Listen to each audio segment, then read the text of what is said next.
Alors, si vous avez des questions à poser, on vous invite à les poser sur le module discussion. On ne pourra pas vous donner la parole pendant ce webinaire. Vous pourrez interagir, on vous l'expliquera tout à l'heure via le module questions-réponses.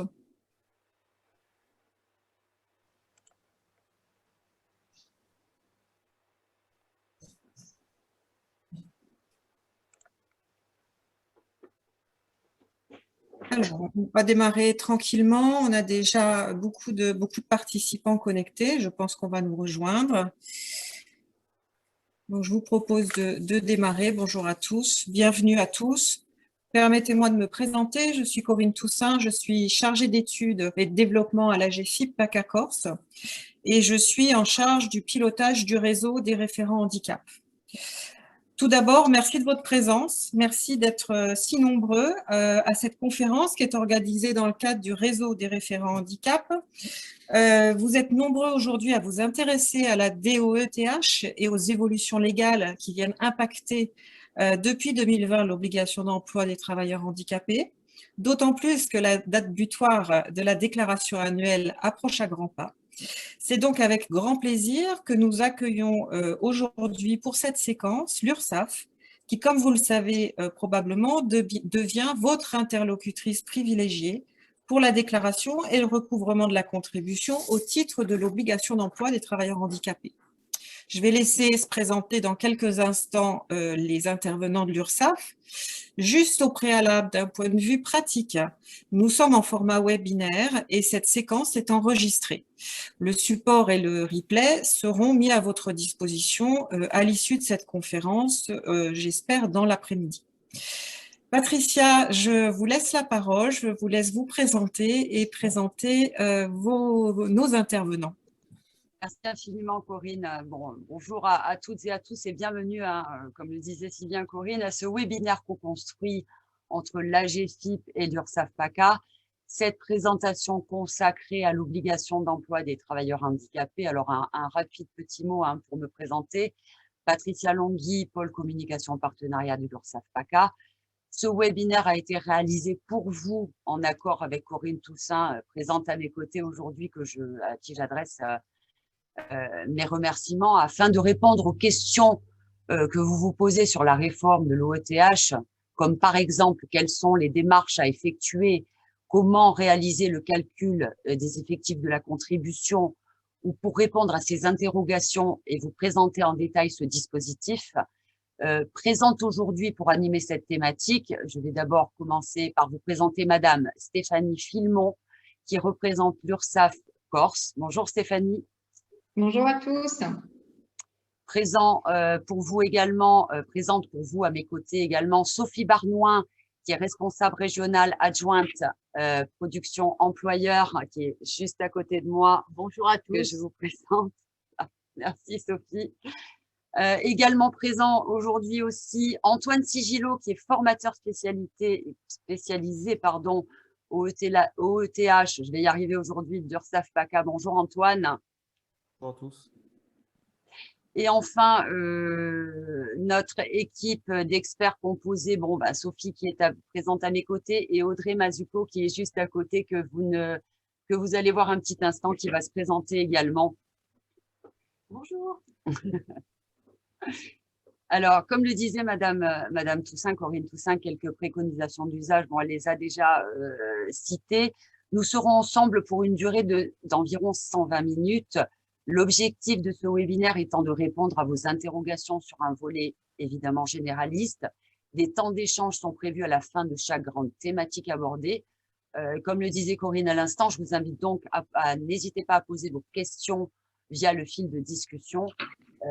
Effectivement, les questions de type cas particulier pourront être traitées post-intervention à travers la réalisation d'une foire à questions qui vous sera adressée a posteriori par mail, mais également mise en ligne sur le site de l'AGFIP. C'est important de vous le signaler.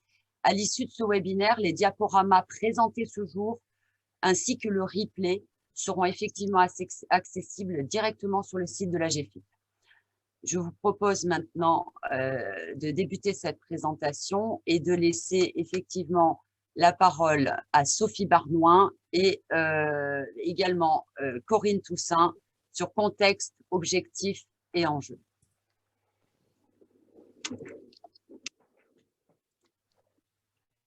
Je vais enlever pour s'exprimer. Donc, bonjour à tous. Donc, au niveau du contexte, vous savez qu'à compte de 2021, les URSSAF vous ont transmis un certain nombre d'éléments sur vos effectifs, sur l'effectif des entreprises. Donc, jusqu'à présent, les URSSAF calculaient les effectifs moyens annuels. Donc, cette année également, les effectifs moyens annuels 2020 sur les données consolidées des DSN. Mais depuis cette année, donc, 3 nouveaux effectifs sont calculés également par les URSSAF. Donc, assujettissement au ETH, l'effectif B au ETH et les effectifs ECAP, les emplois exigeant des conditions d'aptitude particulières. Donc, à compter de cette année, donc, c'est l'URSSAF qui transmet l'ensemble de ces éléments aux entreprises. Ces éléments vous ont été transmis fin du mois d'avril, donc c'est assez récent. Parallèlement, à compter de 2021, les URSSAF gèrent le recouvrement de la DOETH due au titre de l'année 2020. Cette déclaration devra être effectuée sur la période d'emploi de mai 2021, donc sur la DSN exigible au 5 ou 15 juin 2021 en fonction des exigibilités de chacune des entreprises. Les enjeux, c'est pour vous. Alors, comme vous le savez, la réforme de l'OETH, de l'obligation d'emploi des travailleurs handicapés, a pour objet… Ah, excusez-moi, vous aviez terminé les enjeux, Sophie? Oui, non, allez-y, allez-y. Donc, je vais sur les objectifs, du coup. Allez, sur les objectifs. Donc, je vous disais que la réforme a pour objectif de développer effectivement l'emploi des personnes handicapées en agissant sur plusieurs leviers. La première est de responsabiliser les entreprises et vous savez que désormais, depuis 2020, le décompte de l'obligation d'emploi se fait au niveau de l'entreprise et non plus au niveau des établissements. Donc, on est vraiment sur le niveau entreprise, le niveau sirène, qui est le lieu de décision des politiques d'emploi. Toutes les entreprises aussi également, y compris celles qui comptent moins de 20 salariés, auront à déclarer, enfin doivent déclarer mensuellement l'emploi des personnes handicapées, c'est-à-dire qu'elles doivent déclarer en DSN chaque mois le nombre de personnes en situation de handicap qu'il y a dans l'entreprise. Alors pour les moins de 20 salariés, ça ne veut pas dire qu'elles sont assujetties à l'obligation d'emploi, simplement elles ont l'obligation de déclarer leurs salariés, ce qui va permettre effectivement d'avoir une visibilité beaucoup plus large de ce qu'est l'emploi des personnes handicapées, donc au niveau national. Autre levier d'action, c'est de prioriser effectivement l'emploi en encourageant toutes les formes d'emploi, qu'il s'agisse de stages, de périodes de mise en situation en milieu professionnel, ce qu'on appelle les PMSMP, l'intérim, les contrats aidés, l'alternance, etc. Donc, tous les types d'emplois, tous les types de contrats sont pris en compte dans le décompte des bénéficiaires de l'obligation d'emploi. Troisième levier d'action, ce sont d'agir sur les accords agréés en faisant effectivement de ces accords un outil de droit commun et de dialogue social pour l'embauche des personnes en situation de handicap. Ils sont effectivement destinés à initier une politique humaine dynamique pour l'emploi des personnes handicapées. Vous verrez, on y reviendra tout à l'heure, ils sont désormais limités à 3 ans, renouvelables une fois. Donc, cette réforme, elle vise aussi à faciliter les démarches des employeurs grâce notamment à la simplification du dispositif d'obligation d'emploi où effectivement la suppression de certaines déductions et de minorations va simplifier les choses. La suppression de la déclaration spécifique pour l'obligation d'emploi qui s'effectuera désormais via la DSN, on y reviendra, et puis le fait que l'obligation d'emploi, en fait, la déclaration de l'obligation d'emploi et le recouvrement de la contribution, le cas échéant, au titre de l'obligation d'emploi, a été transféré au réseau des URSSAF et MSA. Voilà pour les objectifs de cette réforme.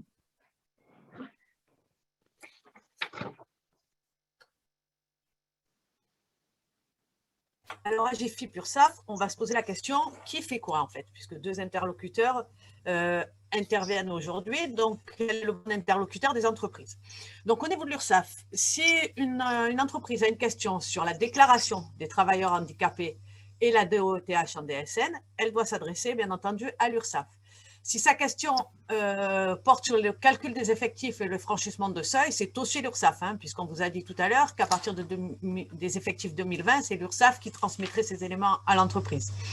Si elle a une question sur les déductions appliquées à la contribution, puisqu'on en assure le recouvrement, sur la période transitoire et les modalités d'écrêtement de la contribution, ainsi que l'accompagnement des entreprises en difficulté financière, l'entreprise va s'adresser, bien entendu, à l'URSSAF, puisqu'on gère la déclaration comme le recouvrement. Donc voilà, toutes ces questions-là relèvent de l'URSSAF. Alors, pour ce qui concerne la GFIP, vous savez que depuis 2012, la GFIP avait l'habitude, en fait, de déclarer, les entreprises, pardon, avaient l'habitude de déclarer leur obligation d'emploi auprès de la GFIP. Depuis 2020, les choses changent puisque les déclarations mensuelles et annuelles se font auprès de l'URSSAF. Néanmoins, la GFIP reste aux côtés des entreprises pour vous aider à développer l'emploi des personnes handicapées et vos actions, vos politiques handicap et vos actions handicap. Donc, la GFIP, elle est là pour vous informer, pour vous orienter, pour vous outiller sur l'emploi des personnes handicapées. On verra en fin de séquence, effectivement, sur quel outil vous pouvez compter. Vous pouvez également bénéficier d'un diagnostic sur vos pratiques en termes d'organisation de ressources humaines. Vous pouvez être conseillé et accompagné dans votre politique d'emploi en faveur des personnes handicapées, notamment sur les aspects recrutement, maintien, sous-traitance, etc. Vous pouvez bien évidemment bénéficier d'aides financières et de prestations pour faciliter effectivement l'emploi, le maintien dans l'emploi des travailleurs handicapés. Et puis, la GFIP reste votre interlocutrice privilégiée pour connaître le montant de votre contribution ou celui au titre de 2019 et des années antérieures.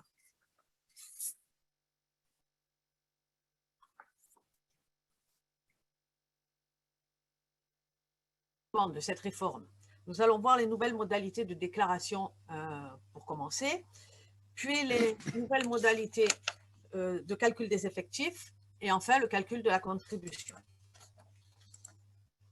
Les nouvelles modalités de déclaration. Donc, depuis 1987, les entreprises privées et les établissements publics, industriels et commerciaux de 20 salariés et plus ont l'obligation d'employer 6% de personnes handicapées. Jusqu'à 2020, ces entreprises adressaient à la GFIP leur déclaration obligatoire d'emploi des travailleurs handicapés, la DOETH, et lorsque leur taux d'emploi était inférieur à 6%, elles versaient bien entendu une contribution financière collectée et gérée par la GFIP. Le transfert aux URSSAF de la DOETH et de la contribution due au titre de l'obligation d'emploi des travailleurs handicapés est établi par la loi numéro 2018-771 du 5 septembre 2018 pour la liberté de choisir son avenir professionnel. C'est l'article 67 qui est paru au journal officiel du 6 septembre 2018. Cette loi vise notamment à simplifier l'obligation d'emploi des travailleurs handicapés en intégrant la DOETH dans la déclaration sociale nominative dans la DSN. Effectivement, les employeurs ont l'obligation d'effectuer une DSN pour l'ensemble de leurs salariés tous les mois. L'obligation d'emploi de travailleurs handicapés va se rajouter dans cette DSN, un élément de plus à déclarer dans la DSN. Donc, à compter de la période d'emploi de janvier 2020, toutes les entreprises, et quel que soit leur effectif, devaient déclarer chaque mois le statut de travailleur handicapé de leurs salariés via la DSN. Donc, merci. Donc, un taux d'emploi qui est bien entendu à 6% et qui est révisable tous les 5 ans. Donc, l'article L 5212-2 du Code du travail, modifié par la loi 2018-771 du 5 septembre 2018, article 67, précise que tout employeur emploie des bénéficiaires de l'obligation d'emploi mentionnée à l'article L 5212-13 la proportion minimale de 6% de l'effectif total de ses salariés. Ce taux est révisé tous les 5 ans en référence à la part des bénéficiaires de l'obligation d'emploi dans la population active et à leur situation au regard du marché du travail. après avis du Conseil mentionné à l'article L. 146.1 du Code de l'action sociale et des familles. Complément à l'article D. 5212.1, création du décret 2019-522 du 27 mai 2019, article 1, qui précise que l'assujettissement à l'obligation d'emploi mentionnée au premier alinéa de l'article L. 5012.2 est déterminé en fonction de l'effectif calculé selon les modalités fixées à l'article L. 131 du Code de la sécurité sociale. Dans les entreprises de travail temporaire, les groupements d'employeurs et les entreprises de portage salarial, cet effectif ne prend pas en compte les salariés mis à disposition ou portés. Donc ça, c'est pour les articles qui régissent cette nouvelle, pas nouvelle, mais cette modification de déclaration. Donc jusqu'au 31 décembre 2019, comment cela fonctionnait? Les employeurs effectuaient leur DOETH auprès de la GFIP avec 3 modes de déclaration possibles. Télédéclaration, envoi papier ou échange de données informatisées. Depuis janvier 2020, chaque entreprise, et quelle que soit sa taille, doit transmettre tous les mois cette information via la DSN. La modification peut s'effectuer sur les DSN des mois suivants. C'est ce qu'on appelle les blocs de régularisation, comme pour les autres éléments déclaratifs. C'est à partir de ces informations que l'URSSAF peut transmettre aux entreprises leur effectif moyen annuel de travailleurs 2020, je précise, de travailleurs handicapés et d'emploi exigeant des conditions d'aptitude particulières. Donc, ces informations ont permis de vous transmettre les notifications que les entreprises ont reçues fin du mois d'avril.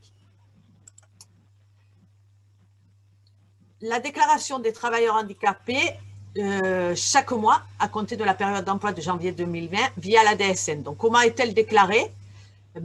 Dans le bloc contrat S21G0040, le statut de travailleur handicapé du salarié au sein de la rubrique statut BOETH. Du bloc changement contrat en cas de modification du statut postérieur à la date d'exigibilité de l'envoi de la DSN mensuelle via la rubrique ancien statut BOETH. Donc, c'est ce qu'on disait, vous le déclarez au moment de la DSN ou vous pouvez bien entendu faire un bloc régule et une modification une fois l'exigibilité passée. Tout travailleur handicapé, quel que soit son contrat de travail, qu'il soit en CDI, CDD, contrat aidé, intérim, que ce soit un stagiaire, une période de mise en situation professionnelle, continuera à être décompté en tant que BOETH, mais le décompte se fera en moyenne annuelle.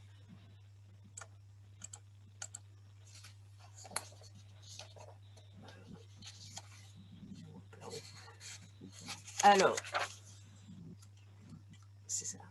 Donc, les nouvelles modalités de déclaration, le principe, donc c'est une déclaration annuelle obligation d'emploi de travailleurs handicapés à compter de 2021 et au mois de mars de chaque année sur un seul des établissements de l'entreprise.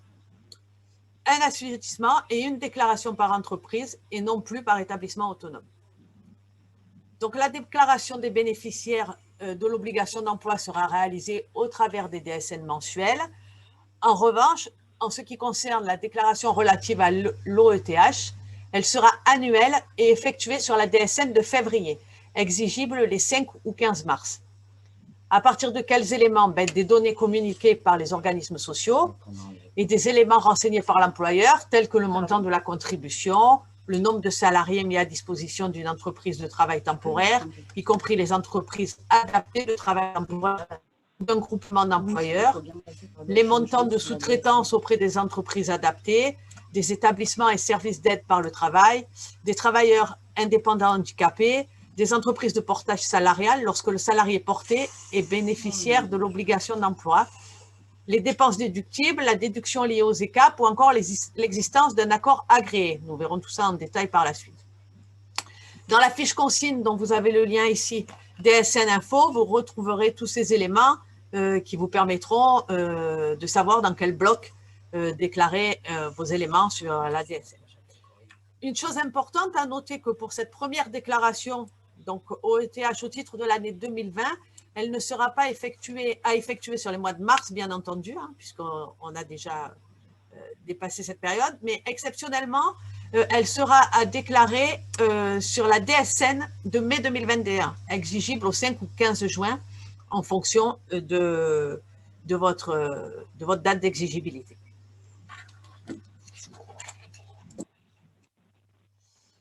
Alors, l'assujettissement d'une entreprise, elle se fait sous plusieurs conditions. Il faut que l'entreprise soit active, qu'elle ait une forme juridique qui relève du champ de la GFIP et qu'elle ait un effectif d'assujettissement à l'OEH supérieur ou égal à 20 depuis au moins 5 années consécutives. Ça, c'est conformément à la loi Pacte. Si vous venez de passer à plus de 20 salariés, simplement cette année, effectivement, vous ne serez pas assujetti. Il faudra attendre 5 années consécutives de dépassement pour pouvoir pour rentrer dans le cadre de l'assujettissement. Donc, qui est redevable? Mais une entreprise, elle est redevable d'une contribution annuelle au ETH si elle cumule l'ensemble des conditions ci-dessous, c'est-à-dire être assujettie à l'OETH, qu'elle n'atteint pas son obligation d'emploi de travailleur handicapé, que sa déduction ECAP ou l'ensemble de ses déductions après plafonnement n'annule pas sa contribution et qu'elle n'est pas signataire d'un accord agréé.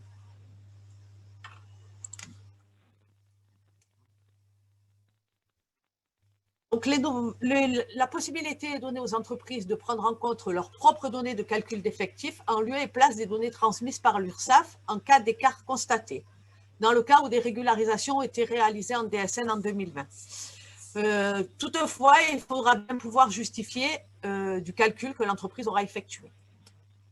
Donc, le cotisant est notifié de ses effectifs au ETH au plus tard le 30 avril. Donc, les entreprises ont dû recevoir leur notification. Pour votre info, c'est envoyé sur le compte cotisant de l'entreprise via DCL. Hein. Donc, il faut vraiment aller chercher dans vos notifications DCL. On accède à tous les effectifs moyens annuels 2020 non consolidés via une page dédiée qui s'appelle « Effectifs », donc que vous trouvez dans votre compte DCL, qui reprend l'effectif moyen annuel, l'effectif moyen annuel OETH, l'effectif moyen annuel ECAP et l'effectif moyen annuel BOETH. Alors, si vous en êtes tous d'accord, Corinne, je vous propose de répondre déjà aux différentes interrogations que nous avons réceptionnées via notre chatbot. Alors, il y a une première question de la part de Aude. Un salarié a réceptionné sa notification RQTH en 2021 avec rétroactivité sur 2020. Du coup, faut-il passer par le bloc de changement sur la DSN? Est-ce bien cela? Alors, Aude, je vous confirme qu'effectivement, c'est la bonne procédure pour toute modification et notamment celle que vous venez de citer, État. Il convient effectivement d'utiliser le bloc changement. Hein. Tu me le confirmes, Audrey? Tout à fait. Je t'en prie. Non, tu voudrais peut-être apporter quelques compléments d'information? Effectivement, et nous allons effectivement vous répondre aussi à l'écrit. Hein. Oui, tout à fait. Alors, on a une fiche spécifique pour déclarer en DSN qu'on vous joindra justement à la fac pour déclarer ce bloc changement avec toutes les consignes. Merci infiniment, Audrey. Merci, Sophie. On va répondre peut-être alors à la deuxième interrogation également de Aude. A-t-on une vision de ce que sera le taux en 2024? Alors, bon, je ne pense pas qu'aujourd'hui, on puisse avoir un regard aussi loin. Mais effectivement, ça va être… voilà. Dans la foire à questions, on pourra effectivement vous répondre là-dessus. Alors, on va peut-être répondre aussi également à Christine qui nous dit « Doit-on faire une déclaration si on a rempli l'obligation d'emploi ?» Audrey, donc il n'est pas nécessaire de faire une déclaration si on a rempli l'obligation d'emploi? Tout à fait. Voilà. Donc, bien évidemment, on va vous retranscrire à l'écrit. Là, c'était important de vous le dire également à l'oral. Alors, on a effectivement une autre question. Bonjour, je n'ai pas reçu les effectifs de l'URSSAF pour une société de moins de 20 salariés. Est-ce normal? Alors, ce que l'on vous conseille dans un premier temps, c'est effectivement, comme l'a si bien dit Sophie et Audrey tout à l'heure, c'est d'aller visualiser dans votre espace personnel, si vous avez pas reçu un courriel en ce sens ou une information. À défaut, si effectivement vous n'avez pas reçu la notification requise, il convient effectivement de nous adresser un mail. Je vous laisserai à la fin de la présentation mon adresse mail pour que vous puissiez, le cas échéant, m'en faire part. Voilà, et on vérifiera. Dans leur espace en ligne, ils ont aussi un module en fait dans Effectif Ouais. qui leur permet de visualiser Voilà. l'ensemble des données de l'URSSAF. Alors, je ne sais pas si effectivement Audrey a parlé assez fort. Dans votre, je te laisse répéter, je t'en prie.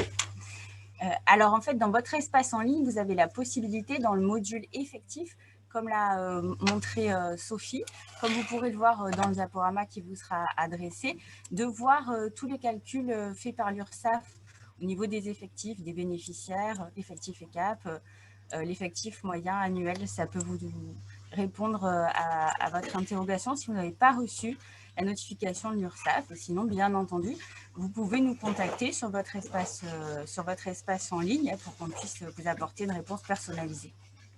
Merci infiniment Audrey. J'espère que nous avons répondu déjà aux 4 premières questions, tout en sachant que l'on va effectivement répondre via le chatbot. Alors Corinne, si vous en êtes d'accord, je vous propose de poursuivre. Donc, j'ai une petite précision à faire sur la DOETH qui doit être faite même si l'entreprise atteint son obligation.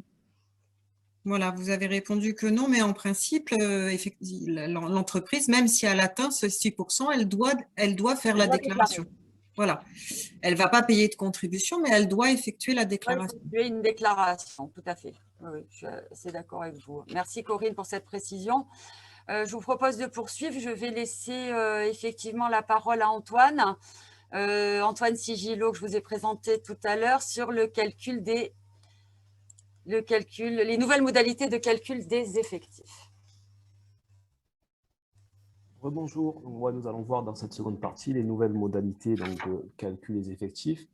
Tout d'abord, nous allons voir l'effectif moyen annuel. Donc, suite à l'article 130-1 du Code de la Sécurité sociale, l'effectif moyen annuel donc, est calculé dorénavant donc, par les URSSAF, à partir des informations donc, issues des DSN déposées donc, par les établissements de chaque entreprise. L'EMA, donc l'effectif moyen annuel déterminé donc, au 1er janvier, correspond à la moyenne de tous les effectifs du mois de janvier au mois de décembre de l'année précédente. Concernant les mois où il n'y a pas de salariés, ben là, en fait, on va prendre la moyenne des 12 mois de l'année N-1. Concernant l'effectif à calculer au niveau de l'entreprise, on a dit que c'est tout établissement confondu et il est tronqué au centième de chiffre après la virgule. Si on prend l'exemple qui est noté dans la slide, donc l'EMA 56,78. Vous retrouverez, donc en cliquant sur le lien mis à disposition dans la diapo, donc toutes les règles de gestion du calcul des effectifs. Pour information, donc il y a 8 règles de gestion. Voilà. Je vous invite à visionner par la suite ces règles de gestion. C'est bien fait. Voilà. Vraiment, il faut le visionner.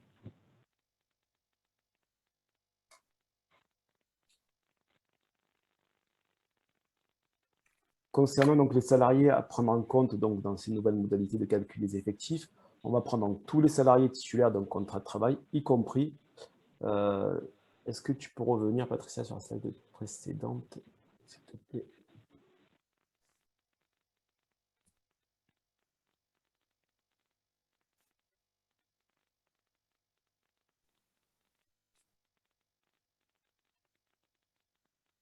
Patricia, est-ce que je peux revenir à la slide précédente, s'il te plaît?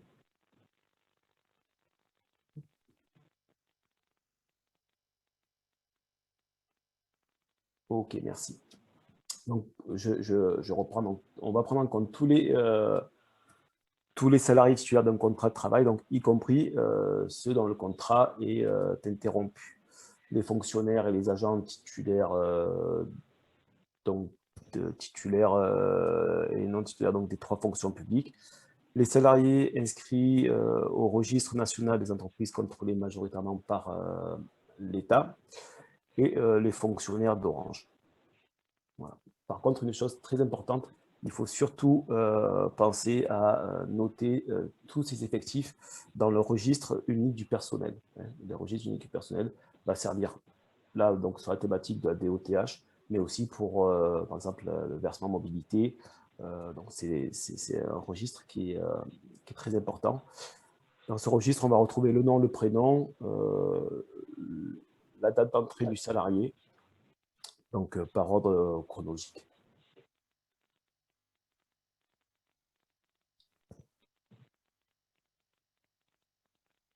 Donc on doit avoir un souci avec le slide. Voilà, impeccable.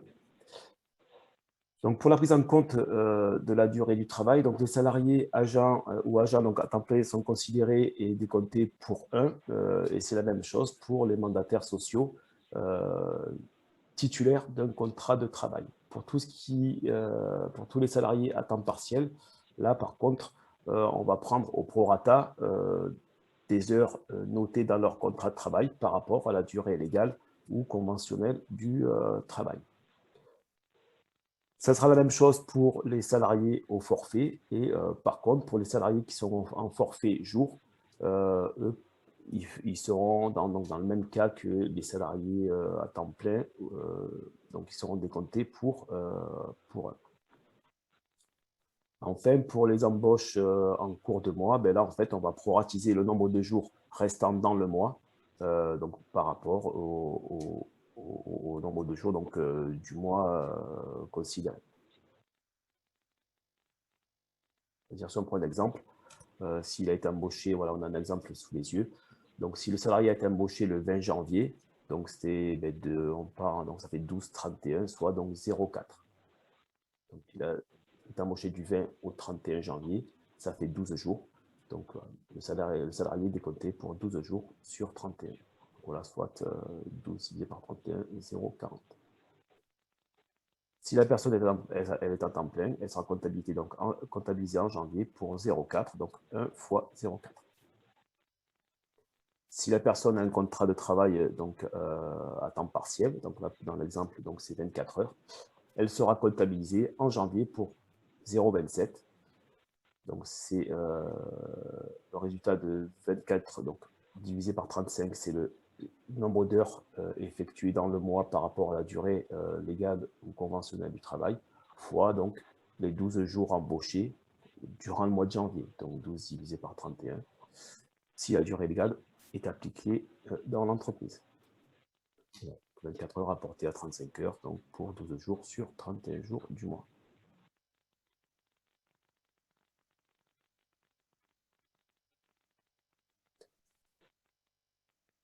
Donc, dans ces règles de calcul, il y a des effectifs. Il y a certains salariés qui sont exclus donc, pour la détermination de l'effectif moyen. Voilà, donc sont exclus. Je ne vais pas tous les citer en même temps que je vous en cite quelques-uns. Vous pouvez les lire ou après, donc, le support sera à disposition. Donc, il y a les CDD recrutés sur un contrat donc, de remplacement pour un salarié absent. On va retrouver donc, tous les contrats aidés, CUI, CIE, CEA, les apprentis, les bénéficiaires de contrats de professionnalisation, les stagiaires en milieu professionnel, les stagiaires en milieu de formation continue également, les volontaires en service civique, les élus et les travailleurs handicapés des SAT. Et également les mandataires sociaux à compter donc, du 1er janvier de l'année précédente, donc 2020.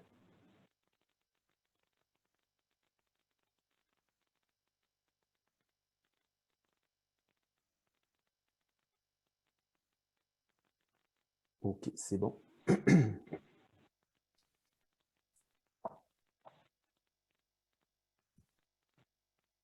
Patricia, est-ce que tu peux passer à la slide suivante?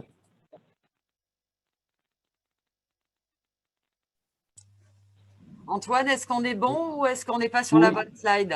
Non, il faudrait c'est la suivante, s'il te plaît, Patricia. Je ne sais pas s'il y a un décalage entre… Oui, il y a un décalage. Enfin, moi, sur mon ordi, j'ai effectivement un décalage. C'est un petit peu lourd. Ouais. C'est un petit peu lourd à passer, mais ça va. Bon, c'est pour ça qu'il y a un temps. Ok. Donc, concernant les règles de calcul des effectifs, donc, on va voir qu'il y a deux cas particuliers. Le premier, c'est concernant les entreprises donc, de travail temporaire, qu'on appelle également donc, les ETT. Donc, sont décomptés donc, par l'entreprise de travail temporaire tous les salariés, mais permanents. Donc, tous les salariés CDI intérimaires ou les contrats de mission, eux, ne sont pas pris en compte dans le calcul donc, de l'EMA au ETH. Et il y a une particularité donc, concernant la première embauche. C'est un peu le même principe que pour la proratisation qu'on a vu tout à l'heure. En fait, si on prend l'effectif présent le dernier jour du mois au cours duquel a été réalisée cette première embauche. Par exemple, si l'embauche a été faite au 1er, là on est au mois de mai, au 1er mai, en fait, on va prendre l'effectif au 31 mai 2021. Et pour calculer donc l'effectif moyen annuel, on partira donc de mai jusqu'au 31 décembre 2021. Voilà. C'est l'effectif présent au dernier jour du mois dans les différents établissements existants qui est retenu. Cet effectif est applicable du jour de l'embauche du premier salarié, donc comme je le disais, jusqu'au 31 décembre de l'année de cette même embauche.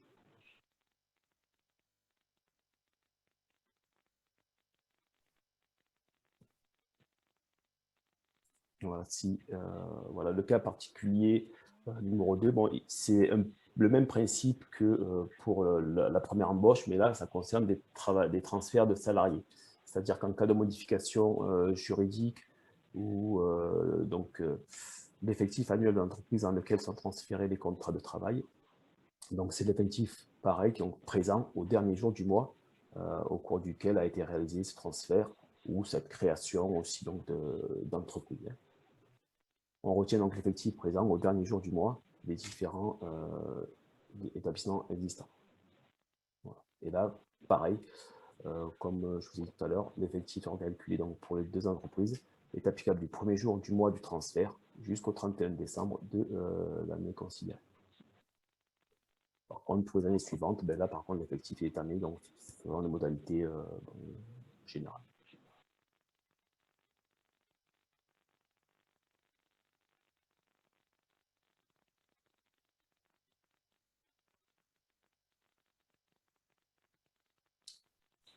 Donc, on va retrouver plusieurs effectifs calculés. On va retrouver l'effectif d'assujettissement, donc à l'obligation d'emploi des travailleurs handicapés de l'entreprise. L'effectif BOETH employé, c'est le nombre de travailleurs handicapés devant être employés par l'entreprise. L'effectif BOTH, donc là par contre c'est l'effectif actuellement employé par l'entreprise.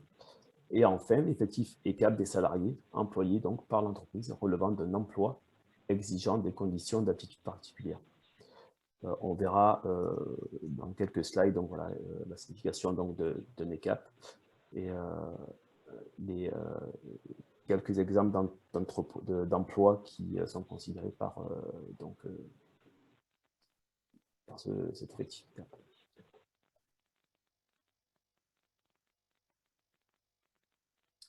Donc voilà, là on fait un focus sur les différents effectifs. On va commencer par l'effectif d'assujettissement. En fait, c'est des rappels. Donc voilà, c'est comptabilisé en moyenne annuelle, ça, nous l'avons vu. Ça concerne donc l'ensemble des salariés, à l'exception des personnes intérimaires, des personnes mises à disposition ou portées, et donc les contrats d'apprentissage et les contrats aidés. Il y a des modalités dérogatoires qu'on va retrouver aussi donc, sur l'effectif BOTH, donc les entreprises de travail temporaire, les entreprises adaptées de travail temporaire, les groupements d'employeurs, les GE, et les entreprises de portage salarial. Donc, en définitive, l'effectif d'assujettissement est égal donc, à l'effectif permanent. Et pour faire un petit rappel sur ce que Sophie Barnoy nous a indiqué en introduction, voilà. L'entreprise dont l'effectif moyen annuel est inférieur à 20 salariés forcément ne sont pas soumises à l'obligation d'emploi de travailleurs handicapés. Cependant, elles doivent déclarer chaque mois, via la DSN, tous les salariés qu'elles emploient, ainsi que les bénéficiaires de l'obligation d'emploi qu'elles accueillent. Voilà, pour compléter ce que Corinne Toussaint nous indiquait aussi il y a quelques minutes.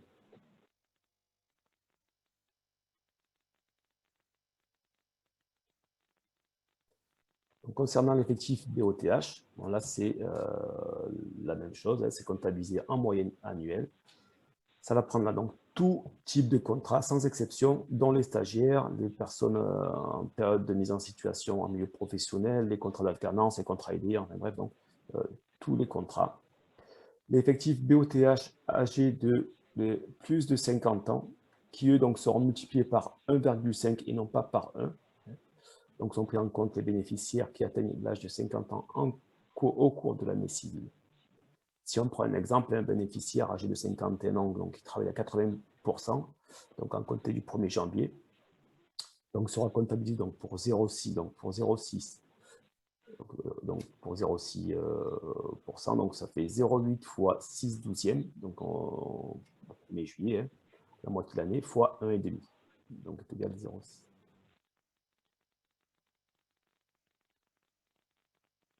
Et si pour compléter la slide, là pareil, on a compris que les modalités dérogatoires étaient les mêmes que pour l'effectif d'assujettissement. Et donc l'effectif BOTH est égal au BOTH permanent, au BOTH stagiaire, BOTH contrat d'apprentissage, les BOTH contrat de professionnalisation et les BOTH contrat aidé. Et enfin, donc, on va voir l'effectif ECAP. Donc, l'effectif ECAP, c'est pareil, c'est comptabilisé en moyenne annuelle. L'effectif ECAP, on va retrouver 36 catégories d'emplois correspondant donc, au code PC, ESE spécifique. La valorisation, donc sa déduction du montant de la contribution brute avant déduction, ça on le verra aussi tout à l'heure, ça sera expliqué plus en détail. Et le calcul, c'est l'effectif ECAP fois 17 fois le SMIC horaire mensuel de croissance, le SMIC brut de l'année donc en vigueur pour l'année. Si on prend quelques précisions sur les ECAP, ce sont donc des emplois qui n'ont pas vocation à proposer à des travailleurs handicapés. On peut retrouver l'emploi de pompier, ambulancier, hôtesse de l'air, steward, marin pêcheur, des emplois qui ne peuvent pas être pratiqués par des travailleurs handicapés. Donc tout à l'heure, pareil, en introduction, on a parlé des informations déclaratives. Hein, donc sur la période du mois de mai, donc la déclaration annuelle va être déposée donc via la DSN, hein, exigible au 5 et au 15 janvier 2021. Les années suivantes, cette déclaration la déclaration de la contribution donc, sera à déposer donc, sur la DSN de février. Donc N+1, donc qui sera exigible le 5 ou le 15 mars N+1. On va le voir sur la slide complémentaire, mais je prends un peu d'avance. Exceptionnellement, si suite à l'envoi de la notification des effectifs, vous trouvez une anomalie par rapport à ce que vous avez calculé, donc vous pouvez donc modifier ces données. Et si vous n'avez pas le temps matériel de le faire sur la DSN de mai 2021, exceptionnellement, vous pourrez donc déposer la contribution sur la DSN de juin, exigible le 5 ou le 15 juillet 2021. Voilà, vraiment à titre exceptionnel, en cas de, on va dire de recalcul ou de vérification des différents effectifs par rapport à la notification que l'URSSAF vous a adressé en fin de mois terme.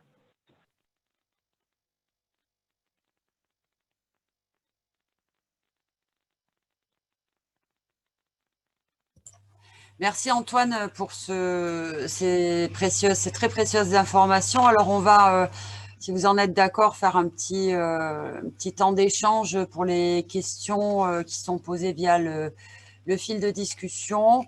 Alors effectivement, bonjour, à quel organisme, alors c'est Mathilde qui nous interroge sur à quel organisme verse-t-on la contribution URSS, alors soit à l'URSSAF, soit à la GFIP, et à quelle date sommes-nous prélevés? Alors Mathilde, la déclaration, elle se fait effectivement via l'URSSAF maintenant, et le règlement s'effectue à travers la DSN de mai exigible en mai ou en juin, au 5 ou au 15 juin. Et en ce qui concerne le paiement, c'est le paiement habituel, mais il n'y a pas de prélèvement, hein. Donc voilà, on va effectivement vous apporter une réponse écrite via le fil de discussion. Et effectivement, à la fin de je le rappelle, à la fin de ce webinaire, vous disposerez, enfin pas de suite à la fin, mais rapidement, nous réaliserons une foire à questions avec l'intégralité de vos interrogations pour que vous ayez effectivement un maximum d'informations avec les textes. Je peux apporter une précision? Je t'en prie. Oui, vous ferez donc votre déclaration sur la DSN donc, de mai exigible au 5 au 15 juin et vous réglerez en fait la contribution avec l'ensemble de vos cotisations sociales, hein. C'est-à-dire qu'au bas de votre DSN, vous aurez un total de cotisations qui comprendra également la contribution. Voilà. Tout à fait, merci infiniment de cette précision, Sophie, je t'en remercie. Alors, nous avons effectivement d'autres interrogations. Alors, si Corinne, vous avez également des réponses ou Stéphanie sur les questions, l'échange est le bienvenu, hein. J'ai une interrogation concernant les intérimaires. Comptent-ils dans l'effectif EMA et comme BOETH?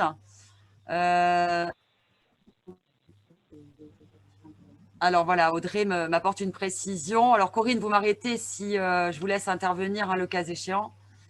Dites-moi tout. Oui, alors au niveau des entreprises de travail temporaire, en fait, les BOETH qui vont pouvoir être comptabilisés, ça va être les personnes, les BOETH qui font partie de l'effectif permanent de l'EPT. Très bien. Voilà. Très bien, nous n'avons rien à rajouter. Merci beaucoup, Corinne. Ensuite, nous avons une interrogation sur les salariés en CDD pour le motif de remplacement d'un salarié. Alors, compte-t-il, si ce n'était pas le cas précédemment, mais j'ai un doute actuellement. Corinne, avez-vous une réponse, vous, de votre côté, à apporter? Le cas échéant, nous rapprochons. C'est quelle question, en fait? Les salariés en CDD pour le motif de remplacement d'un salarié, compte-t-il dans le calcul? Alors, il ne compte pas dans l'effectif d'assujettissement. Par contre, s'il est en situation de handicap, il va être comptabilisé en tant que BOETH. D'accord. C'est noté dans une des premières slides. Oui, tout à fait. Tout à fait. Mais justement, voilà, je préfère qu'effectivement, on puisse apporter une réponse en live pour que les gens aient bien l'information à plusieurs voix et une réponse via le chatbot en complément. Alors, si vous me le permettez, on peut poursuivre. Et je vais laisser la parole à… Oui. C'est Philippe. Oui. Je vous rejoins. Bonjour à tous. Voilà. Philippe Ozoyan, je me présente succinctement, manager au sein de l'URSSAF PACA. Voilà, c'est un petit souci technique. Je ne vous rejoins que sur cette slide-là relatif au calcul de la contribution. Mais voilà, si vous voulez que je poursuive le fil du diaporama à ce moment-là, Sophie, Patricia, je peux le faire uniquement par téléphone. Voilà. D'accord. Si vous en êtes d'accord, Corinne, on peut poursuivre comme cela. Il n'y a pas de souci. Et en binôme à Sophie, le cas échéant, pour le question-réponse. Ok, merci. Allez, c'est très bien. Philippe, voilà, juste pour compléter la réponse qui vient d'être faite concernant les entreprises utilisatrices de personnel personnel intérimaire. Effectivement, comme a dit Corinne, si ces personnes-là sont reconnues travailleurs handicapés, ils vont pouvoir compter dans l'effectif des bénéficiaires liés à l'obligation d'emploi des travailleurs handicapés. Voilà. Donc, concernant le calcul de la contribution, quel est-il? C'est une formule, on va dire mathématique, tout simplement. Alors, on va comparer quoi? On va comparer à la fois le nombre de bénéficiaires à employer par l'entreprise qui est calculé par rapport au pourcentage qu'on a évoqué précédemment, à savoir 6% de l'effectif d'assujettissement, arrondi à l'entier inférieur. C'est quand même à souligner parce que c'est toujours en faveur de l'entreprise. On va donc comparer ce nombre de bénéficiaires employés par rapport à celui qui est effectivement employé directement ou indirectement, c'est-à-dire en interne ou en externe par l'entreprise. À partir de là, on va trouver un nouveau nombre de bénéficiaires. Il y a un exemple un peu plus loin, mais d'ores et déjà, si l'entreprise doit employer 10 travailleurs handicapés et qu'elle n'en emploie que 8, forcément, on va retrouver un déficit de 2 personnes travailleurs handicapés à employer. Donc c'est ce nombre-là de bénéficiaires manquants qui va faire l'objet d'une multiplication par d'autres chiffres, donc ça peut aller de 400 à 600 fois le SMIC horaire brut en vigueur au 31/12 de l'année considérée par rapport à l'effectif de l'entreprise. Donc si de 20 à 250 salariés, le taux sera appliqué à 400 fois le SMIC horaire. Au-delà de 250 et jusqu'à 750, ce sera un coefficient de 500 qui sera appliqué. Et au-delà de 750 salariés, ce sera 600 fois le SMIC horaire. Donc cette opération va nous mener à trouver la contribution brute. Voilà.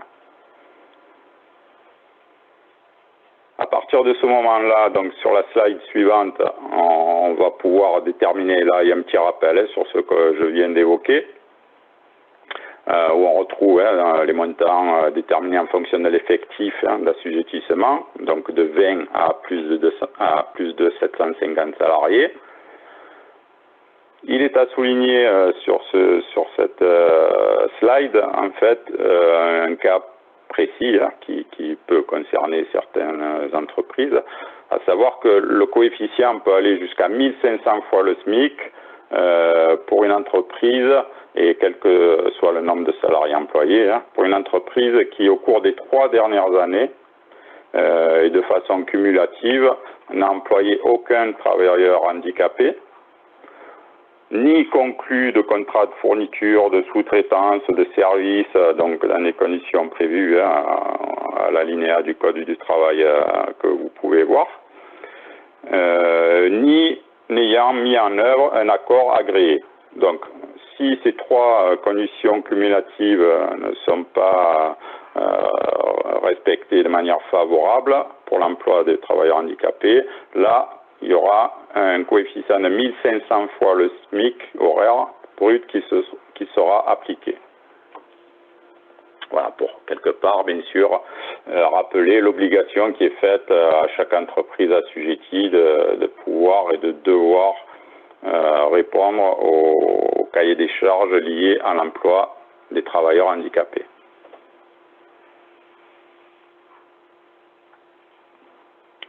Alors, je vous parlais d'un petit exemple, voilà, vous l'avez à l'écran. Donc, on prend une entreprise X, mais là, ce sera l'entreprise Y, qui compte 43 salariés, donc qui est au-dessus des 20 salariés. Le nombre de bénéficiaires, donc si on applique le taux de 6% par rapport à son effectif, ça fait 6 fois 43%, donc ça, on tombe à 2,58 salariés bénéficiaires, travailleurs handicapés.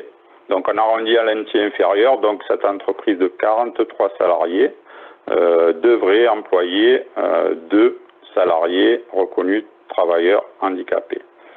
Or, celle-ci, dans notre exemple, n'emploie qu'un salarié bénéficiaire à l'obligation d'emploi travailleur handicapé à temps plein. Donc, par soustraction, tout simplement, 2 moins 1. Donc, il manquerait un salarié bénéficiaire pour l'emploi travailleur handicapé. Donc, qu'est-ce qu'on va faire? On va appliquer la formule vue précédemment, à savoir que dans la mesure où cette entreprise est dans le panel entre 20 et 250 salariés, on applique le quota de 400 fois le SMIC horaire brut en vigueur et multiplié par le nombre de salariés bénéficiaires à l'obligation d'emploi travailleur handicapé manquant, c'est-à-dire de 1 dans notre exemple. Donc la contribution brute, brute avant déduction, sera de 4 060 €. Alors un point à souligner, je ne pense pas qu'on l'ait déjà évoqué, à savoir, et qui est toujours là aussi un petit plus pour les entreprises, si elles recrutent un bénéficiaire, un travailleur handicapé senior, à partir de 50 ans, il y a une surpondération au niveau de la valorisation du travail à 1,5 de TP pour toute l'année. Alors, ce qui est important de préciser aussi, c'est que peu importe si ce salarié de plus de 50 ans est né en janvier ou décembre, il va compter pour l'année entière à 1,5% point. Voilà, dans la mesure où, bien sûr, il a un contrat de travail à temps plein au 1er janvier de l'année de ses 50 ans. D'accord?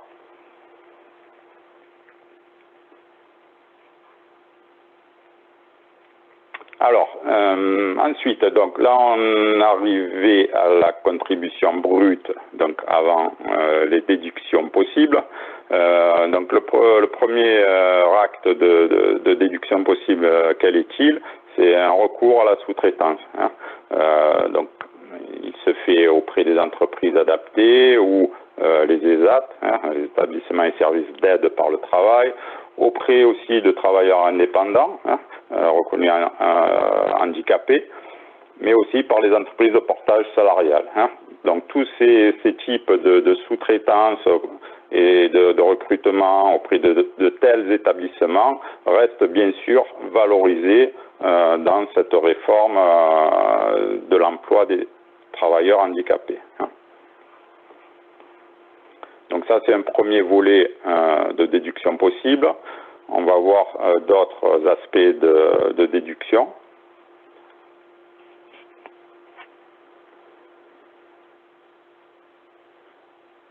Alors, donc plus techniquement, il y a des règles de calcul qui vont jalonner et expliciter ces déductions. Mais qui restent toujours relativement simples et qui aussi servent de levier d'incitation à l'emploi de tels recrutements auprès d'établissements spécialisés. Donc, quelles sont ces incitations? L'entreprise donc pourra déduire de sa contribution 30% des coûts de main-d'œuvre, donc, dans le cadre de la facture et du taux d'emploi de personnes handicapées recrutées. Donc, il y a deux formules à retenir, en fait. Si le taux est inférieur à 3%, donc la déduction pourra atteindre un plafond égal à 50% de la contribution brute. Si le taux d'emploi est supérieur à 3%, par contre, le plafond égal sera, lui, à 75% de la contribution brute. Il est précisé aussi que si l'entreprise n'a pas eu recours donc à de l'emploi direct, le montant du coût total de la main-d'œuvre doit être supérieur sur 4 années à 600 fois le SMIC horaire de l'année considérée. Voilà, donc ce qui permet d'éviter la surcontribution. Donc la slide suivante formalise ce que je viens d'évoquer. Voilà. Donc voilà, si le taux d'emploi, par exemple, il y a deux exemples en fait. Si tu peux revenir, Patricia, sur la précédente. Voilà, merci. Donc, voilà, deux exemples. Donc, le taux d'emploi de travailleurs handicapés, donc, comme on l'a évoqué, s'il est inférieur à 3%, donc,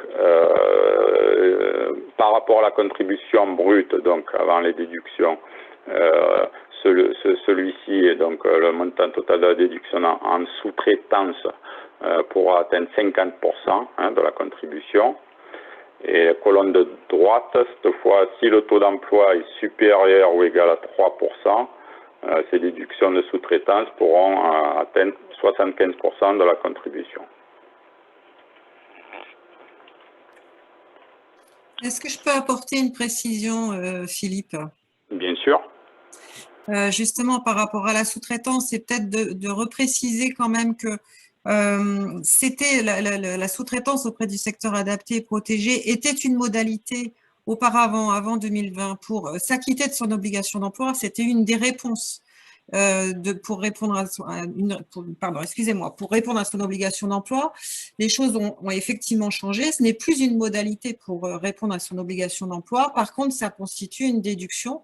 Et on voit en particulier sur ce schéma que plus le taux d'emploi de personnes handicapées est élevé, plus vous avez la possibilité de déduire de la sous-traitance. Voilà. C'était peut-être ça qui est à souligner, c'est plus vous avez de personnes handicapées, vous embauchez de personnes handicapées, et plus vous aurez la possibilité de déduire au niveau de la sous-traitance et donc de minorer votre contribution. Voilà, merci de ces précisions. Effectivement, voilà, ça matérialise, si vous voulez, un levier d'incitation à, si ce n'est à atteindre le taux de 6%, le taux plancher, au moins, voilà, comme l'a dit Corinne, plus vous en rapprochez et plus vous pourrez déduire de la sous-traitance.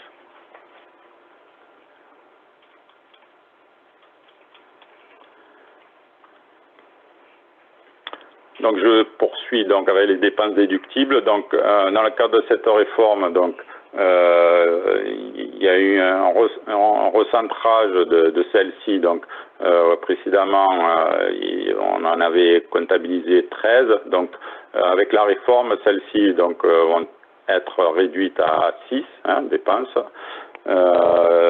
dont 3 qui sont précisées ci-dessous. C'est-à-dire la première, donc tout ce qui contribue à la réalisation de diagnostics et de travaux pour rendre les locaux accessibles aux bénéficiaires de l'obligation d'emploi, donc est bien inscrite en tant que dépense déductible. La suivante, c'est le maintien dans l'emploi au sein de l'entreprise. La reconversion professionnelle, donc plusieurs aspects qui concourent à tout ce qui peut favoriser, bénéficier, maintenir et pérenniser l'emploi de travailleurs handicapés, en fait, voilà, vont pouvoir entrer dans ces dépenses déductibles, que ce soit par la mise en œuvre de moyens humains, techniques, organisationnels, voilà. Donc, de même, le dernier élément qui est précisé ici, ce sont les prestations d'accompagnement des bénéficiaires pour favoriser les actions de sensibilisation, de formation des salariés.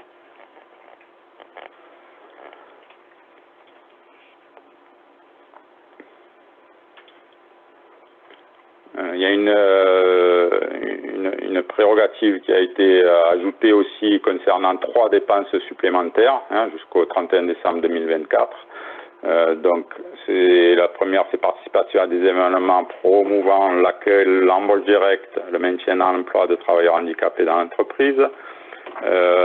Favoriser le partenariat avec soit des conventions, des adhésions avec des associations ou des organismes. Favoriser l'insertion, la formation professionnelle de personnes handicapées que les entreprises peuvent accueillir ou embaucher. Et enfin, ce sont les actions concourant à la professionnalisation des dirigeants ou des travailleurs des entreprises adaptées, des ESAT aussi, ainsi que des travailleurs indépendants handicapés. Ce qu'il faut retenir aussi, c'est que le montant des dépenses donc déductibles hors taxe est plafonné à 10% du montant de la contribution annuelle brute. Donc voilà un peu le tour d'horizon des dépenses déductibles qui peuvent être actionnées au sein des entreprises pour favoriser l'emploi des personnes handicapées.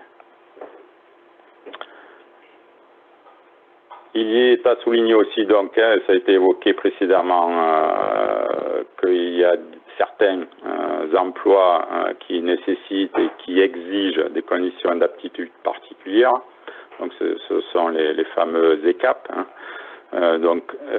Ces emplois, en fait, répondent à une grille de 36 catégories d'emplois qui peuvent être consultés dans les divers supports mis à votre disposition sur les sites dédiés. Antoine en a précisé certains. Voilà.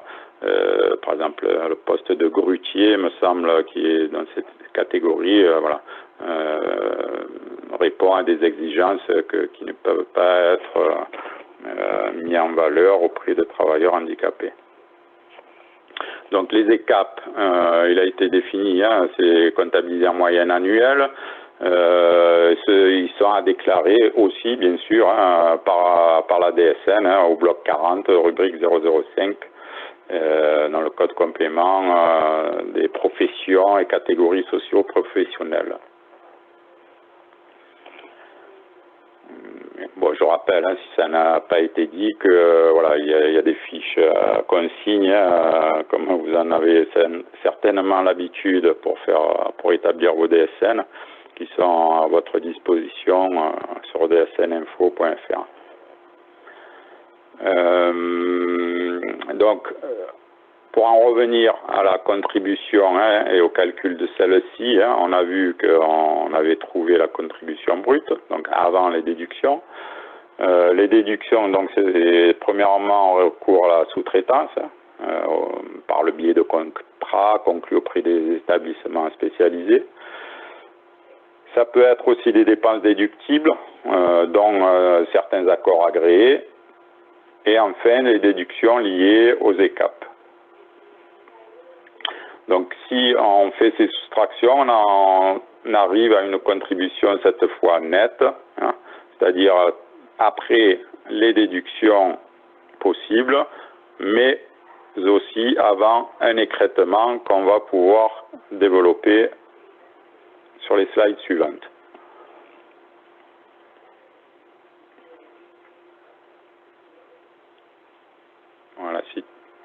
Voilà. Donc l'écrêtement, qu'est-ce que c'est? En fait, le législateur a souhaité quelque part tout simplement amortir la hausse du montant de la contribution qui pourrait être supportée par certaines entreprises, dans la mesure où depuis 2020 donc le calcul se fait par l'entité entreprise et non plus par établissement. Il en ressort forcément que certaines entreprises qui jusqu'en 2020 ne rentraient pas dans le champ de la redevabilité, dorénavant, dès cette année, vont devoir participer à cette contribution. Donc le législateur, dans la rédaction de la réforme, quelque part a prévu et a voulu donc amortir et lisser la hausse que cette réforme pourrait engendrer auprès de certaines entreprises. D'où certaines modalités d'écrêtement qui vont s'étaler sur 5 années. Voilà, donc il y a plusieurs, pour l'année 2020, il y a trois, si vous voulez, 3 axes d'amortissement. Si la hausse par rapport à l'année précédente donc varie de 1 à 10 000 euros au niveau du montant, je le répète, de la contribution, un abattement de 30% sera appliqué. Deuxième axe, si le montant et la hausse de la contribution varie de 10 000 € à 100 000 €, là c'est un abattement qui sera effectué de 50% donc pour l'année 2020. Et au-delà de 100 000 €, ce sera un abattement de 70% qui sera appliqué. Pour les 4 années suivantes, donc de 2021 à 2024, donc là il n'y aura plus de notion de seuil comme sur le 2020. Un taux unique sera appliqué sur l'augmentation de la contribution à hauteur de 80% pour 2021 et de manière dégressive. En 2022, ce sera 75%, 2023, 66% et 2024, 50%. Voilà, c'est pour aider les entreprises à supporter cette hausse éventuelle de contribution.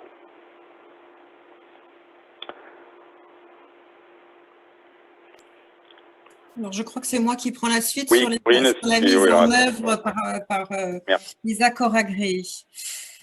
Alors, justement, la signature d'un accord agréé, effectivement, reste une modalité pour répondre à son obligation d'emploi. Alors, peut-être préciser ce qu'est un accord agréé. L'accord agréé, c'est effectivement un accord qui est signé par les partenaires sociaux d'une entreprise et qui fixe effectivement un certain nombre un plan d'action avec assorti d'objectifs aussi bien qualitatifs que quantitatifs. Et cet accord, effectivement, agréé par l'État, permet à l'entreprise de s'exonérer de la contribution. Elle doit en revanche mettre tous les moyens en œuvre pour atteindre les objectifs qu'elle s'est fixés dans le cadre de cet accord. Alors cette réforme, comme on a pu le croire à un moment donné, ne met pas fin aux accords agréés, mais elle fixe une date maximale pour les accords qui est de 3 ans, renouvelable une fois. Et effectivement, on a connu les accords qui étaient agréés et qui étaient renouvelés dans la durée, et on a des entreprises effectivement qui sont sous accord depuis des années. Donc cette réforme, à partir de 2020, effectivement, ne met pas fin aux accords, mais fixe cette durée maximale de 3 ans, renouvelable une fois, c'est-à-dire 6 années maximum. Les accords agréés agissent effectivement comme un levier pour amorcer une politique d'emploi des travailleurs handicapés au sein de l'entreprise en insérant le sujet du handicap au cœur du dialogue social. Au terme de l'accord agréé, l'employeur pourra effectivement s'engager sur le sujet du handicap, continuer à s'engager sur le sujet du handicap, et puis en utilisant des outils de droit commun tels que voilà, l'accord qualité de vie au travail, label diversité ou autre. Ça peut être aussi une convention avec la GFIP pour pouvoir continuer à travailler sur le sujet du handicap, mais en dehors d'un accord agréé. Ces nouveaux accords pourront donc être conclus après 2020, on est bien d'accord, hein, une entreprise en 2030, si elle veut signer un accord, elle pourra le faire. Par contre, une entreprise qui en a déjà signé un, qui l'a renouvelé au moins une fois, elle ne pourra plus signer d'accord. Et puis, les entreprises, effectivement, qui mettent en œuvre l'OETH par accord agréé ne sont pas tenues de payer une contribution, elles sont exonérées de la contribution au titre des années de l'accord agréé en validité. Alors, peut-être vous préciser par rapport justement au renouvellement, vous voyez sur ce schéma que depuis 2020, un seul renouvellement de l'accord est possible. Donc, dans le cas d'une entreprise qui aurait signé un accord en 2015, qui aurait été renouvelé en 2017 et qui s'achève fin 2019, il aura la possibilité de signer un 3e accord en 2020, puisqu'on est bien sur cette année 2020 où on repart en fait à zéro sur ces modalités de signature d'accord. Donc en 2020, un 3e accord possible et puis un renouvellement de ce 3e accord à partir de 2023. Sur l'exemple numéro 2, on a un premier accord signé en 2015, un 2e accord qui chevauche 2019 et 2020. Pour le cas de cette entreprise, elle pourra signer un dernier accord, donc un renouvellement de ce 2e accord après 2020. Idem pour l'exemple 3. Et pour l'exemple 4, une entreprise qui signe un premier accord en 2020 pourra renouveler également son accord pour 3 ans supplémentaires, donc 6 ans en tout. Alors peut-être vous préciser malgré tout que, qu'est-ce que je voulais vous dire? Je voulais vous parler du contenu, alors peut-être pas prévu de slide, mais peut-être vous parler du contenu. En fait, les actions qui favorisent directement l'emploi des personnes handicapées, il y a 2 volets obligatoires dans le cadre d'un accord. C'est forcément un plan d'embauche et forcément un plan de maintien en emploi.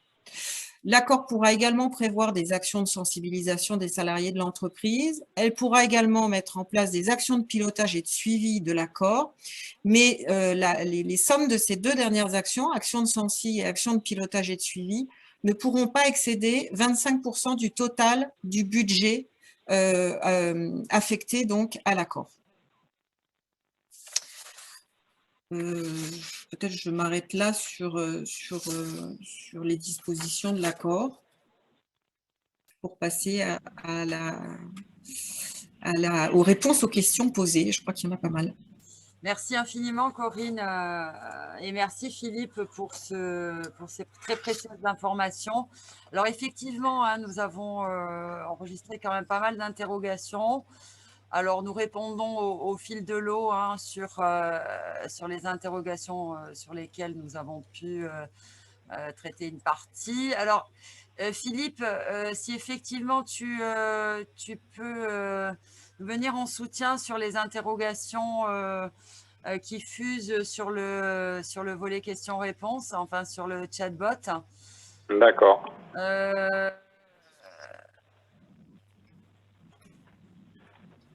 Alors, bonjour. Comment connaître le montant à déduire lorsque l'on fait appel à une entreprise de sous-traitance la première fois en 2020 pour un contrat de 3 ans? Est-ce qu'effectivement, Philippe, tu as une réponse à apporter dans tes tablettes à Laurence, sur Laurence Duchâtelet qui nous interroge là-dessus?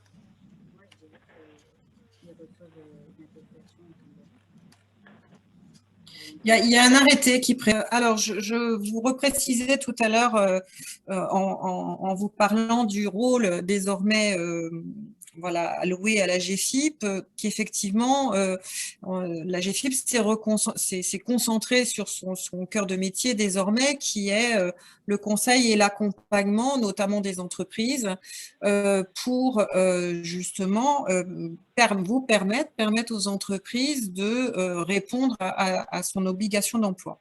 Donc, l'AGEFIP a construit effectivement une offre de services dédiée aux entreprises qui est entièrement gratuite, et notamment cette offre de conseil et d'accompagnement, elle permet de faire une première analyse des besoins des entreprises. Et cette première analyse, elle peut déboucher sur plusieurs axes. Un premier niveau de service qui est de l'information, de l'orientation, de l'outillage, l'orientation notamment vers Cap Emploi qui permet un appui et un accompagnement pour tout ce qui concerne le recrutement, l'intégration, l'évolution professionnelle, mais aussi le maintien dans l'emploi. Donc, de l'information avec un certain nombre d'outils que je vous présenterai après, et puis de l'outillage également.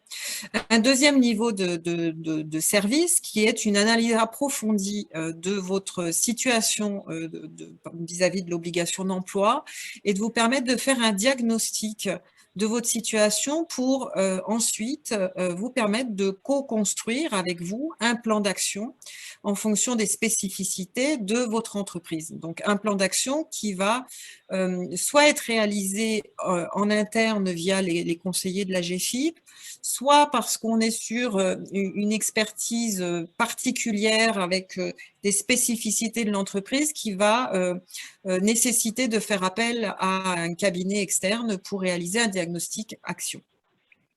Et puis, une fois que ce plan d'action sera déterminé en co-construction avec vous, l'AGEFIP vous permet aussi de vous accompagner, un accompagnement personnalisé à la mise en œuvre de ce plan d'action avec un appui renforcé, notamment pour les entreprises TPE-PME. Voilà pour ce premier slide. Patricia, je veux bien que… Voilà.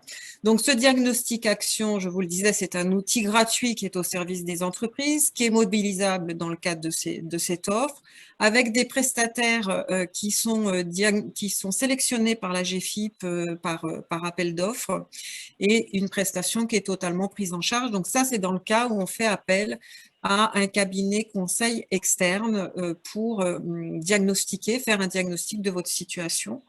Donc, la GFIP, effectivement, identifie le besoin, fait appel à un prestataire et puis reprend la main sur l'accompagnement à la mise en œuvre du plan d'action.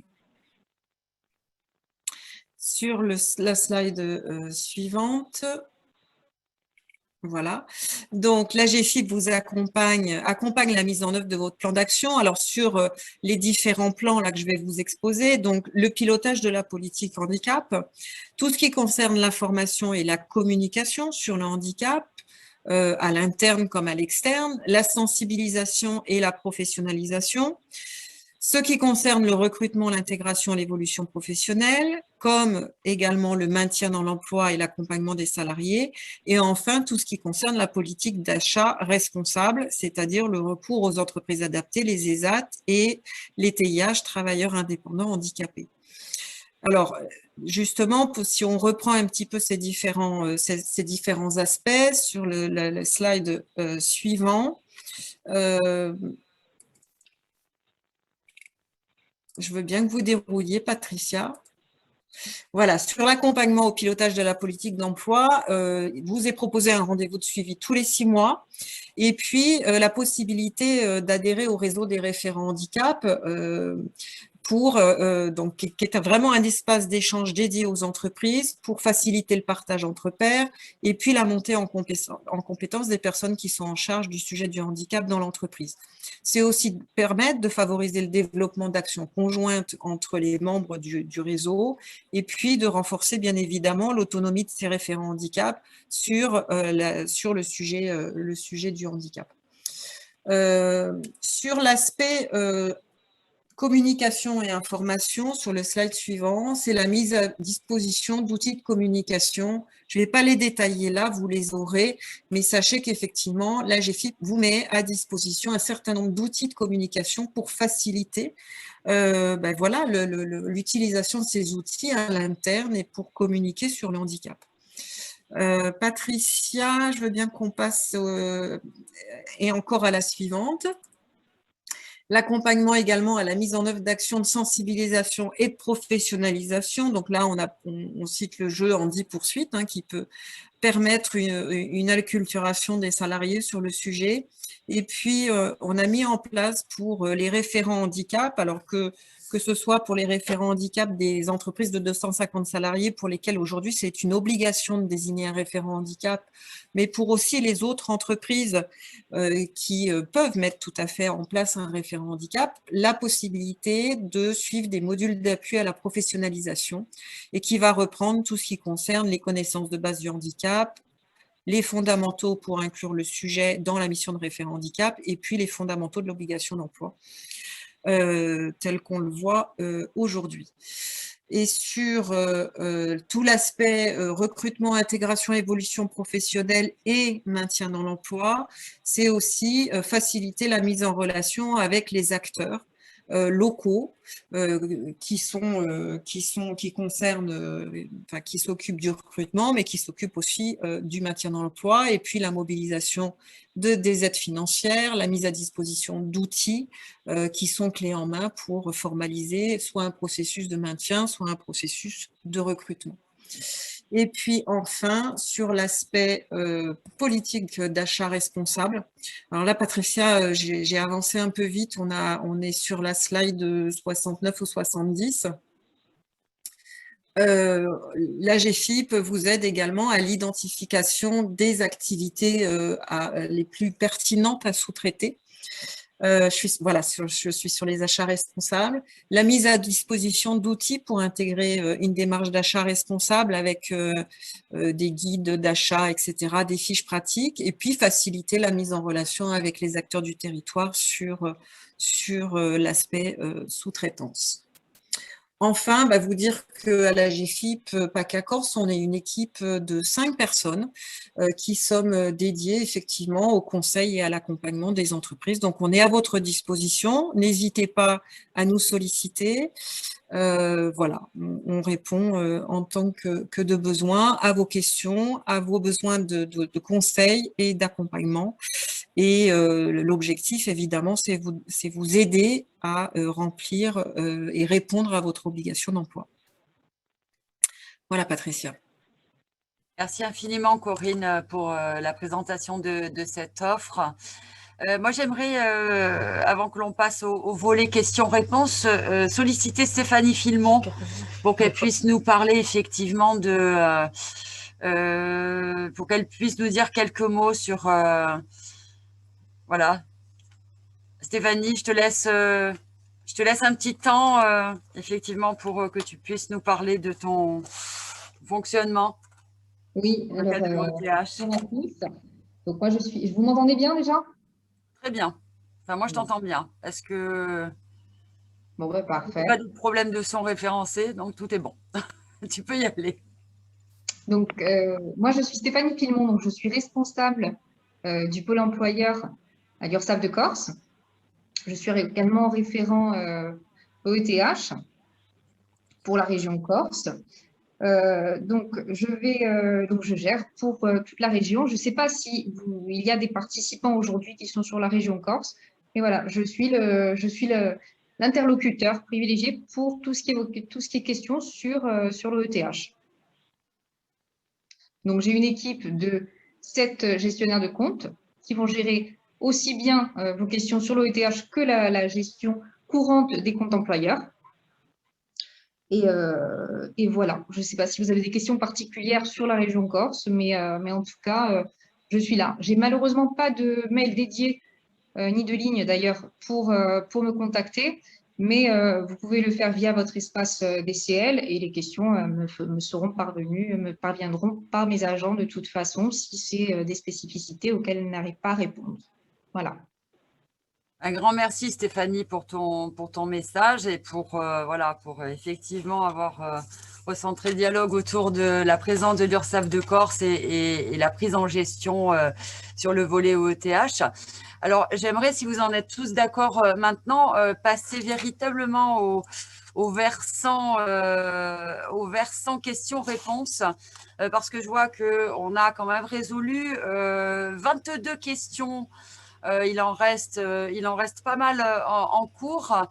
J'aimerais voir un petit peu avec Corinne aussi si elle peut répondre à quelques interrogations. Alors, par exemple, l'interrogation que nous adresse Florence Patras. Un salarié mis à disposition par un ESAT est comptabilisé à quel niveau dans la DOETH dans dépenses déductibles, ne vaut-il pas mieux l'employer en direct du coût? Alors bon, il faut voir, oui, ça se déduit effectivement au niveau des dépenses déductibles. La sous-traitance, que ça soit de la prestation ou de la mise à disposition, ça se déduit au niveau des dépenses déductibles concernant la sous-traitance. Après, c'est le choix de l'entreprise, hein, ça appartient à l'entreprise de décider d'embaucher ou de sous-traiter. C'est elle qui voit selon ses priorités. Voilà, ça, c'est son propre choix. D'accord, merci infiniment, Corinne. On a effectivement une autre interrogation un petit peu du même acabit. Bonjour, nous sommes sous accord agréé. Devons-nous déclarer une DOETH des dépenses déductibles? Alors ça, moi, je n'ai pas obtenu la réponse au niveau J'ai posé la question ce matin et je n'ai pas la réponse. Donc ça, on l'apportera ultérieurement. Oui, alors je vous propose effectivement d'intégrer cette interrogation dans la foire à questions qui sera réalisée dès la semaine prochaine et qui sera adressée vers nos participants ou, le cas échéant, accessible sur le site de la GFIP. J'ai une autre interrogation. Le calcul de l'écrêtement est-il automatique sur le prélèvement DSN de juin? On y a répondu tout à l'heure si mes souvenirs sont bons. Besoin de valider la déduction possible se fait sous la sous-traitance ESAT uniquement de l'année en cours, soit 2020, ou sur les 4 dernières années. Y a-t-il un point que je n'ai pas trop compris? Il y a un point que je n'ai pas trop compris sur l'article D5212-5-1. Alors, il faudrait qu'on l'en reprenne effectivement la slide en accord pour répondre à Madame Berthaud.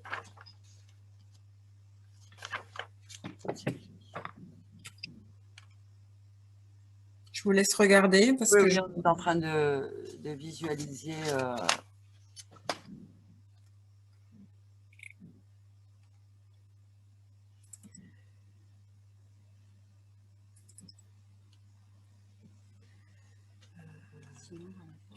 J'en profite peut-être pour répondre. Il y a eu beaucoup d'interrogations sur les histoires de salariés intérimaires au niveau de l'effectif d'assujettissement et de l'effectif BOETH. Oui, tout à fait. Je pense que ça n'a pas été clair. Donc, peut-être préciser que l'effectif d'assujettissement pour des entreprises de travail temporaire ou des groupements d'employeurs.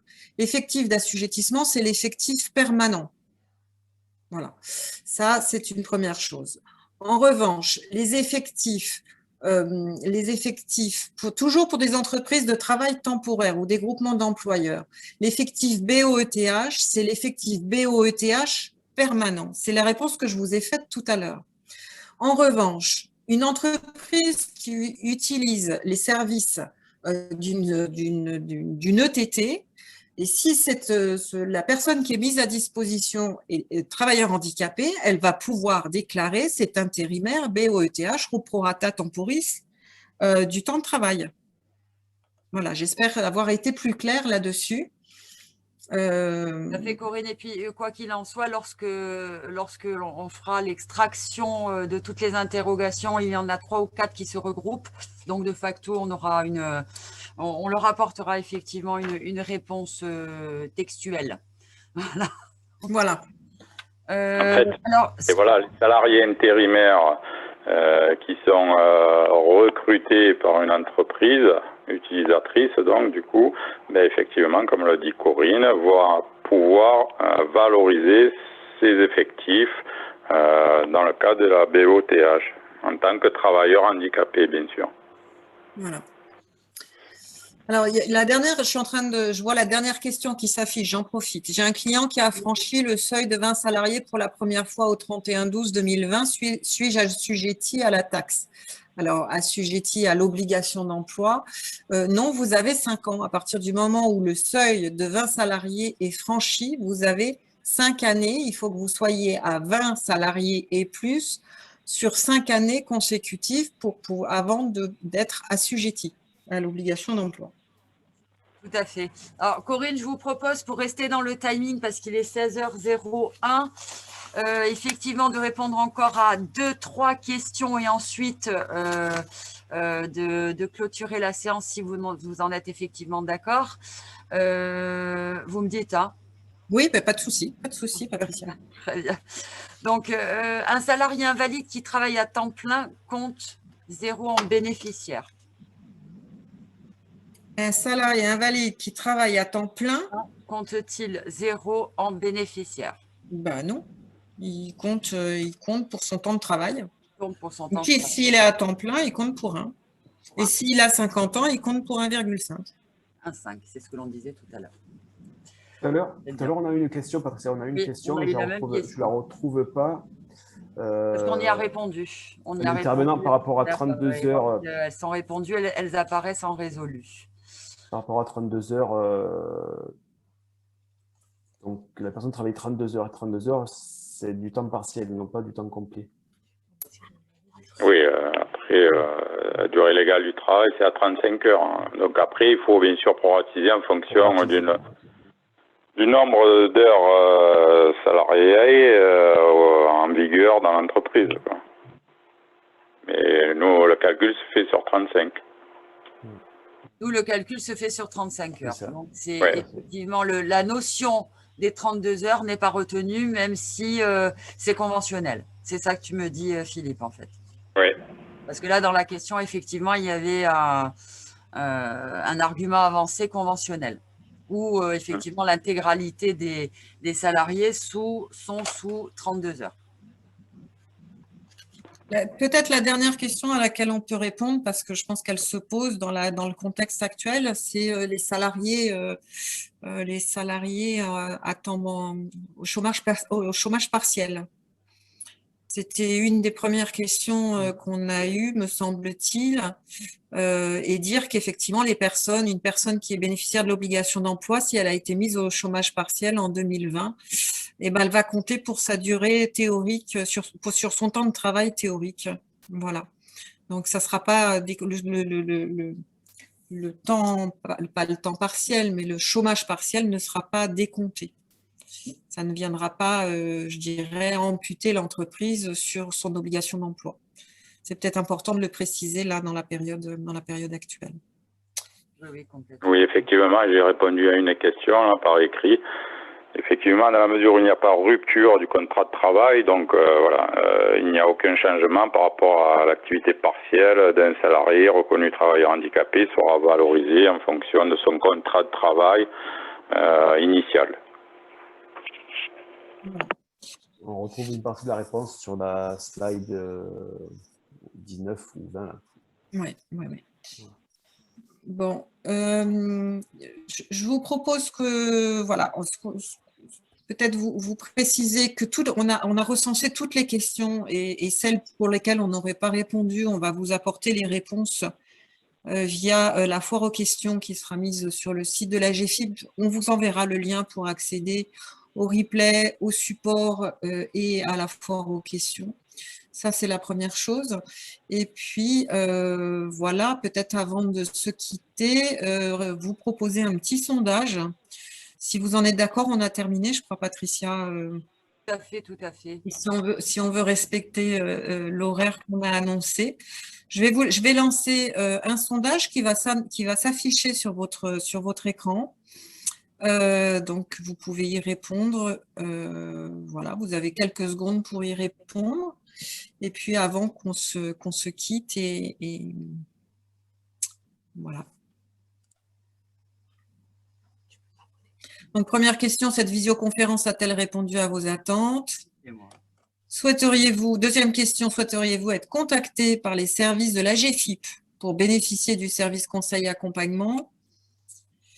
Voilà. Et souhaitez-vous obtenir plus d'informations sur le réseau des référents handicap? Voilà, on reviendra vers vous. Si vous répondez oui, bien évidemment, on vous contacte au plus vite pour vous apporter effectivement ces informations et vous permettre de, voilà, peut-être de transformer l'essai par rapport au service, à la prestation qui est proposée, qui est gratuite, je vous le rappelle, et sur l'adhésion au réseau qui est gratuite aussi. Voilà. On vous laisse quelques secondes.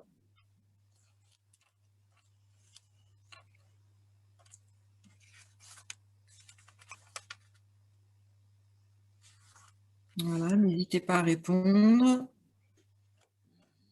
avant que je mette fin au sondage. Bon, ça ne bouge plus vraiment. Je mets fin au sondage. Merci, merci beaucoup. Merci aux intervenants de l'URSSAF. Merci à tous voilà, d'avoir participé à cette visioconférence voilà, qui était riche en questions. Et puis, voilà, on n'a pas réponse à tout immédiatement, mais vous inquiétez pas, on va vous apporter les réponses précisément sur tous les sujets évoqués. Merci de votre présence et d'avoir été si nombreux à suivre cette visioconférence aujourd'hui. On espère que ça aura répondu effectivement à vos attentes. Et puis, voilà, n'hésitez pas à revenir vers nous s'il y a des questions voilà, spécifiques. Et puis, à vous rapprocher évidemment de l'URSSAF aussi sur les champs qui les concernent désormais. Voilà, mais on reste aussi en veille, vous inquiétez pas. Voilà.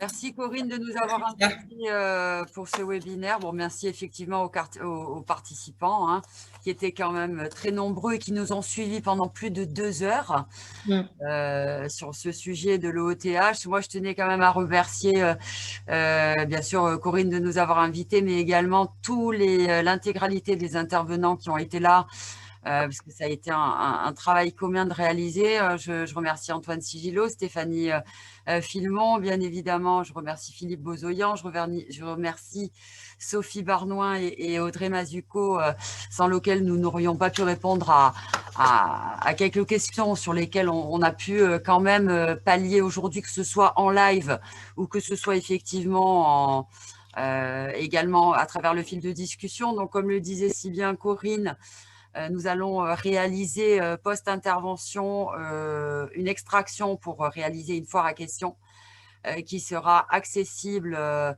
Moi, je la transmettrai via LinkedIn et Madame Toussaint via le site de la GFIP. Et encore merci Corinne de nous avoir conviés. Nous restons à votre entière disposition pour toute question afférente à notre partie de l'OETH. Et nous sommes là également pour vous accompagner.